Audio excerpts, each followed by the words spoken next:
मैजों जानांगौ आलि खोयोदा मैजों जानांगौ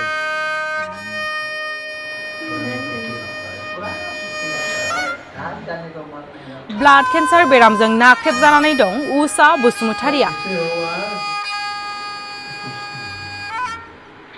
रांखावरिनि आंखालाव नांगौ बादि फाहामथाय होनो हायाखै आंगो फिसाजोखौ सुबुं अनफावरि रायजो राजा आरो सोरखारनिफ्राय अनसुंथाइनि गोनांथि जादों मोजां फाहामथाय लानो थाखाय हावरिया गब्ला बसुमतारि आरो रुपाली बसुमतारि बिथांमोना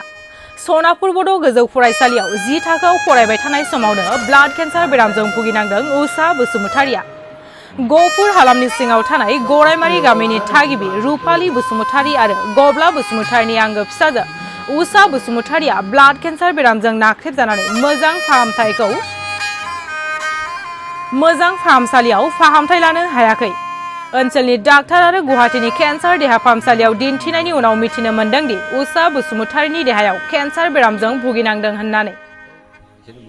न'नि दाउ अमा मोसौ मोसा फानसियावबो राहा गैयै जानांदों दुखुथिया गब्ला बसुमतारिनि नखरा बेखायनो सुबुं अनफावरि रायजो राजा आरो सोरखारनिफ्राय अनसुंथाइनि गोनांथि जादों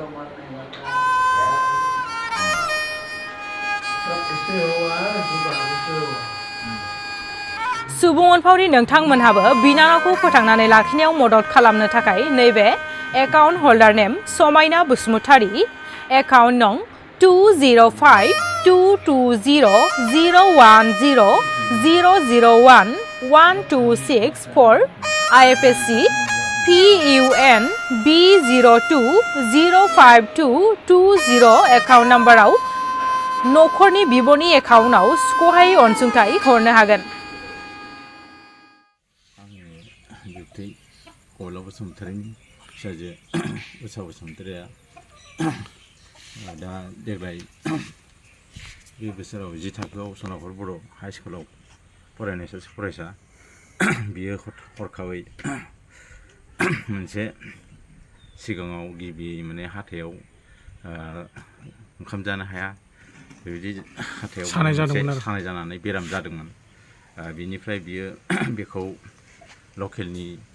जोंनि खाथि खालानि लकेलनि स'आव थानाय मेडिकेलफ्राव लांनानै फाहामथाय लादोंमोन बेयाव हायैयाव थांनानै गहपुराव खेबथामसो लांनाय जादों दा बेयाव हाथाइनि मोनसे डेन्टेल माबायाव मोजाङै फाहामथायखौ हामगोन खोमा होननानै लांदोंमोन नाथाय बेयाव हायासै न'आव लाबोबाय न'आव लाबोनानै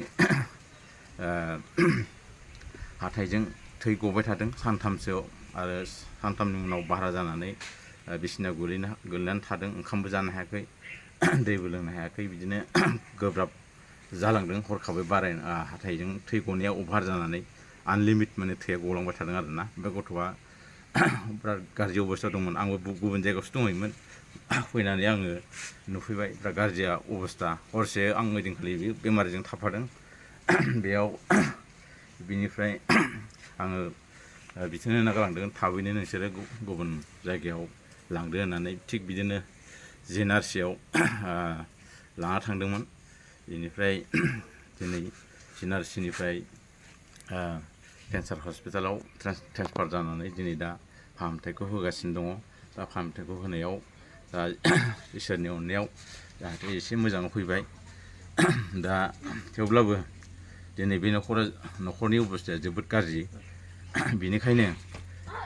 बे न'खरनि जानानै आङो दिनै बे जोंनि गासैबो बिटिआरआव थानाय आरो बिटिआरनि बाहेरायाव थानाय गासैबो बर' रायजो राजाफ्रा अननानै जाहाथे बे न'खरखौ अनसुंथाइ होनानै जाहाथे बे बेरामिखौ नायनायाव जाहाथे मदद होगोन जाहाथे बे फरायफुनाय सासे गथ' बेनिखायनो बिनि जिउखौ जाहाथे मोजाङै फरायफिननानै जाहाथे दावगालांनो हाथों बेखौसो जों आसा खालामो आरो जोंबो न'खरनिफ्राय जाथि खुरमा बाय बाहागि अननानै जा एसे हायो बेखौ जोङो कालेक्सन खालामनानै हरनायखौ जोङो लादों लासैनो दाथ' फाहामथायखौ होगासिनो दङ थेवब्लाबो जाहाथे मोजाङै मोजां रायजो राजानिफ्राय जोङो अनसुंथाइखौ मोनगोन होननानै मदद मोनगोन होननानै जोङो आं गुरैयै खुलुमनाय आरो सिबिनायखौ बावनानै रायजोनिसिम खुलुमनाय जाबाय। फिसाजोआथ' फार्स्टआव जेनेबा लांलाय लाबोलाय बेमार जादों आरो मोनसे खोथायाव जोंथ' मिथिया जेनेबा बेमार जाबाय नालाय लांलाय लाबोलाय जाबाय थादों आरो गहपुराव लांलाय लाबोलाय खनथामसो जादों आरो बे मेरगानाव लांदों ओमफ्राय बेनिफ्राय आरो लाबोफिनबाय बे आजायानो लांग्रा आरो मोनसे खोथायाव लांग्राया आजायानो गथ'जों हरावसो लांदों आरो लांलाय लाबोलाय मायाव जानायमोन गिबियाव हा मायाव जानायमोन बेमारा हाथायाव जाग्रोदों आरो जेनेबा बे हाथायानो बन्द' जाबानो एकदम मोजां जागोन होननानै बुंदों आरो ओमफ्राय दा मा रिपर्टआव मा खोन्थादों रिपर्टआव माने बेखौनो केन्सार ब्लाड होनना बुंदों आरो जेनेबा केन्सार ब्लाड होनना बुंदों आरो ओमफ्राय दा मा बुंनो लुगैगोन नोंथाङा दायो जेनेबा आं बेखौनो बुंनो लुगैदों जेनेबा मोजां जानांगौ आंनि फिसाजोआ बिदि आरो रायजो राजा आरो दानो जेनेबा आङो बयखौ खावलायजानो लुगैदों आंनि फिसाजोआ मोजाङाव फैथों जेनेबा मोजां जानांगौ आरो एसे जेनेबा रायजो राजानिफ्राय अनुदान आशिर्बाद मोजाङै खावलायहरदो आरो जेनेबा दा बबेयाव दं गुवाहाटि बि बरुवा केन्सार हस्पिटालाव केन्सार हस्पिटाल